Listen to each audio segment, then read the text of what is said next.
Banded glute bridges using a small looped resistance band. For this exercise, you are going to take a small looped resistance band and you're going to place it right above your knees.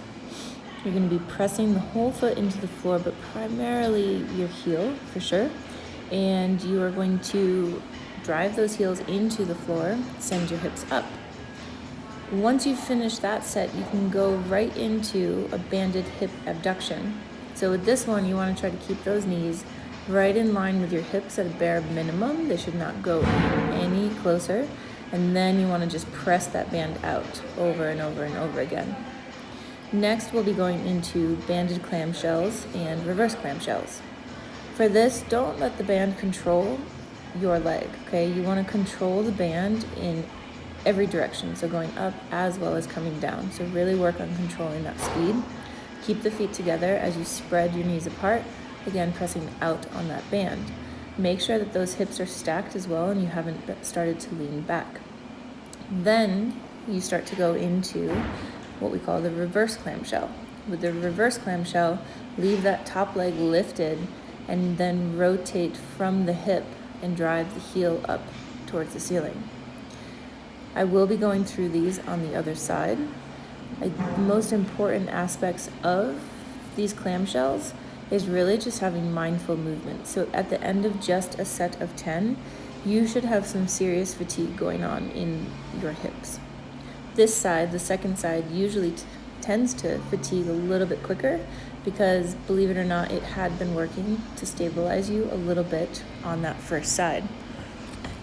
If you'd like to pair these with breathing, you can think of exhaling up and really trying to stabilize that core in your spine and inhaling as you come back down.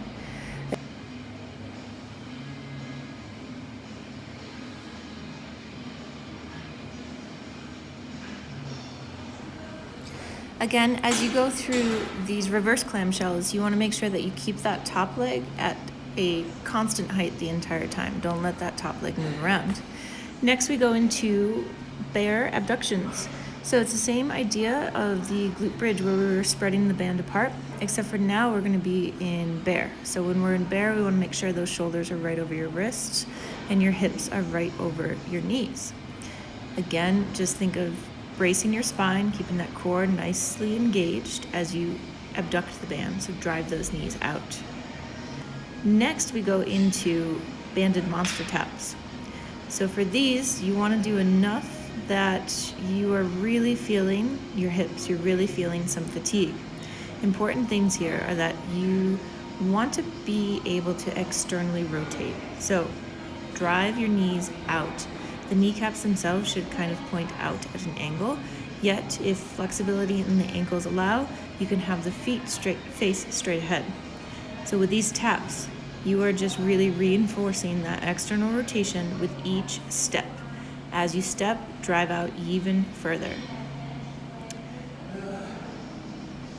These do not have to be super big, super wide, but what does need to happen is there has to be a hip hinge. We do not want to load the knees. Instead, we want to load the hips. So sit your hips back.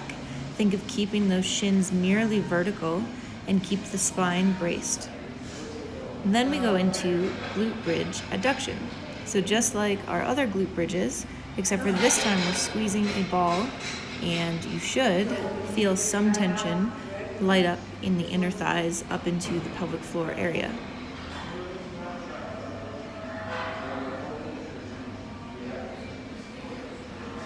Then we'll be going into some stretching. So to loosen up those hips, we can always do a classic figure 4 stretch. When you're doing this stretch, try to maintain a nice, pretty straight spine. Okay, it doesn't need to be perfectly straight, but a nice straight spine. Pull the toes back, and then be nice and active. Try to pull that knee back. That alone will increase the intensity of the stretch of that hip. So again, you want to sit your hips back. You want to keep a relatively straight spine and just start to hinge slightly until you feel the stretch originate in that hip. Try to maintain a nice fluid breath and even try to breathe into your hips, as that does in fact actually help. Then we get into some hip flexor and some psoas stretching. So for these, you want to try to find a nice stable position. Don't stack yourself up into a straight line. Give yourself a nice wide base. You're going to squeeze that back glute and send the hips forward. You don't need to overextend. You don't need to try to get super low to the ground. You just really need to be mindful. To get into that psoas, you're going to extend that arm up and reach up and over to the other side. As you're breathing, you should feel that stretch intensify along your side body. Keep squeezing that back glute and keep on breathing. Next, we go into runner's lunge. Now, I've posted a bunch of different variations on runner's lunge, and this is just a very straightforward one.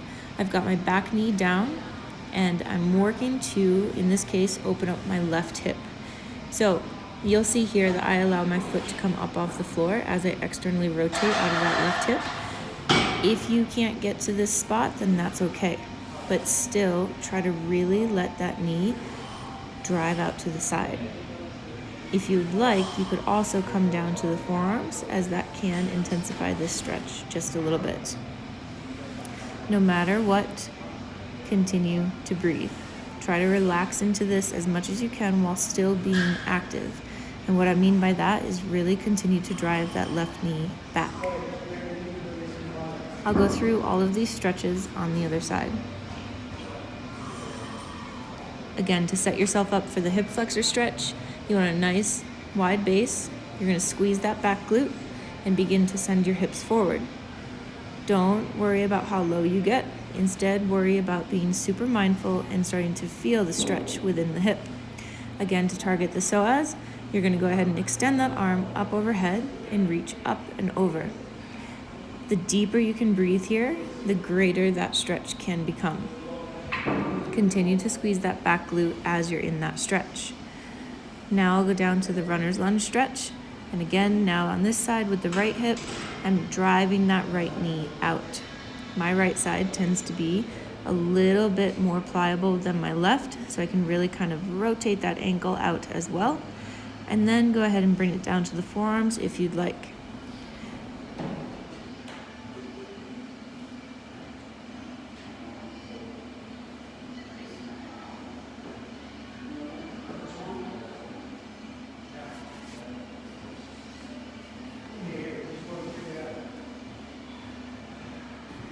The final stretch that I'll show you today is just going to be a standing psoas stretch.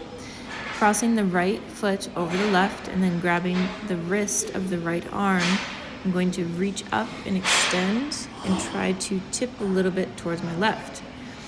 Again, just like in the hip flexor and psoas stretch, I want to breathe as big as I can, because with each of those big chest and belly expanding breaths, I can actually tap into a deeper stretch within the psoas.